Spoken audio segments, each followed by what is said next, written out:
Corona एक बार फिर से चिंता का सबब बन रहा है। चीन समेत कई देशों में एक बार फिर से कोरोना का कहर देखने को मिल रहा है और चिंता की बात यह है कि देश में भी दस्तक दे चुका है। ऐसे में बूस्टर डोज एक पर बात चल रही है कि क्या जो लोग हैं उनके बीच कोई जागरूकता फैल रही है नहीं। मेरे साथ आरएमएल के फाउंडर डीन राजीव सूद जी हैं। राजीव जी, अब क्योंकि फिर देश में भी दस्तक दे चुका है BF.7, तो क्या स्थिति है लोगों के बीच में, क्या आ रहे हैं वैक्सीनेशन के लिए? देखिए, अभी क्योंकि मीडिया में काफ़ी इसके बारे में आया है और जिस तरह से पूरे विश्व के अंदर नंबर ऑफ कोविड केसेस बढ़ रहे हैं और चाइना में तो हालत ख़राब है और एक हफ्ते के अंदर वहाँ काफ़ी हालत ख़राब होने के आसार नज़र आ रहे हैं। तो हमारा नेबरिंग कंट्री है, क्वेरीज आ रही हैं, कुछ लोगों ने अपनी वैक्सीन की डोजेज मिस की हुई हैं या बूस्टर को अवॉइड कर दिया था। अब बहुत ज़्यादा क्वेरीज आ रही हैं और बूस्टर लगाना चाहते हैं लोग।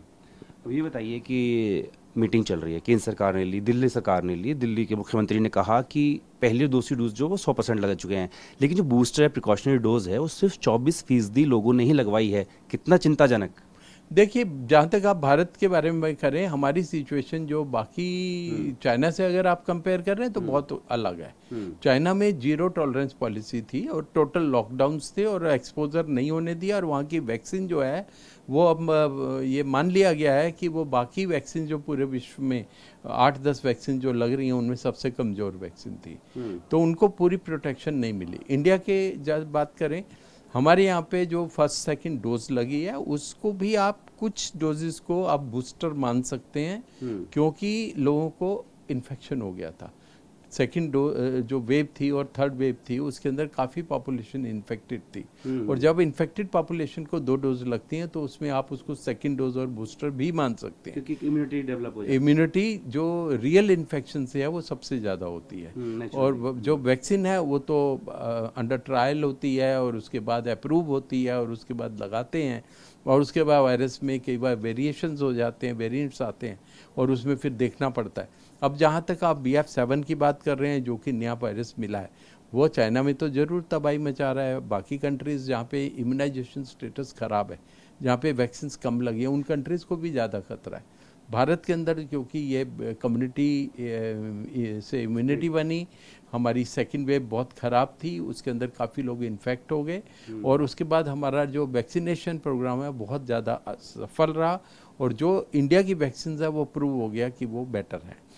इन सब के साथ साथ जैसे आज नेजल वैक्सीन, ये लोग जानना चाह रहे हैं कैसे काम करती है, कितना इफेक्टिव है। देखिए, आप जब वैक्सीन लगाते हैं तो उससे शरीर में एंटीबॉडीज बनती हैं वायरस के अगेंस्ट, और वो फिर हमारे ACE2 से रिसेप्टर्स होते हैं, हमारे सारे ऑर्गन्स में होते हैं, लंग्स में ज़्यादा होते हैं, थ्रोट में होते हैं, और ये एंट्री पॉइंट्स होते हैं, आइज़ में भी होते हैं, तो आइस से भी कोविड का वैक्सीन अंदर जा सकता है।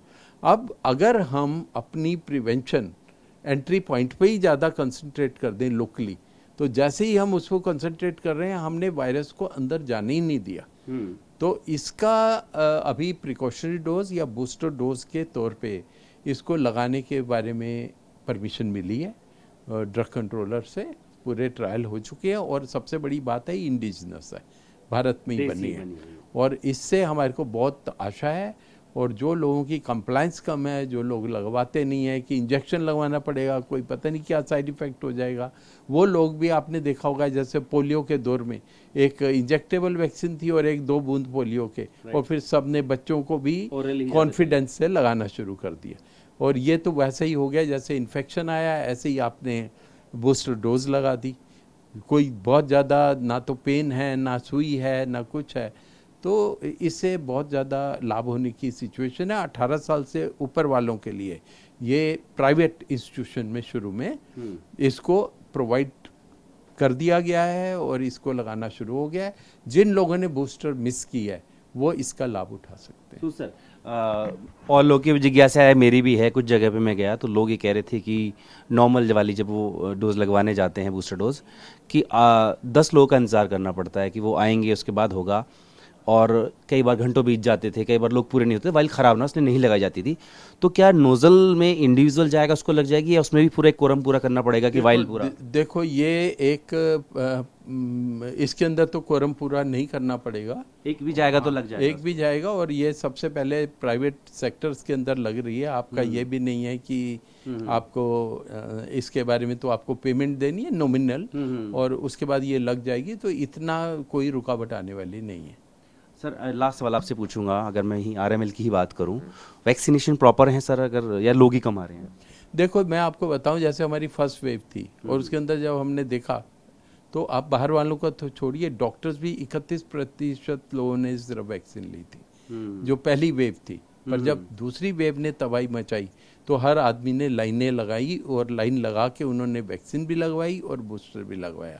बाहर वाले लोग भी आ रहे हैं, बहुत क्वेरीज आ रही हैं, और लोग अब तो सबको फर्स्ट सेकंड डोज तो ज़्यादातर लग चुकी है, और बूस्टर के लिए बहुत क्वेरीज आ रही हैं और लोग लगवाएंगे। और उस अनुपात में वैक्सीन भी हमारे पास मुकम्मल है, पूरी है, वैक्सीन की कोई कमी नहीं है, और वैक्सीन की प्रोडक्शन अब इतनी है और वेराइटीज़ भी इतनी है और सारी इफेक्टिव प्रूव हो रही हैं, तो इसलिए कोई कमी नहीं है।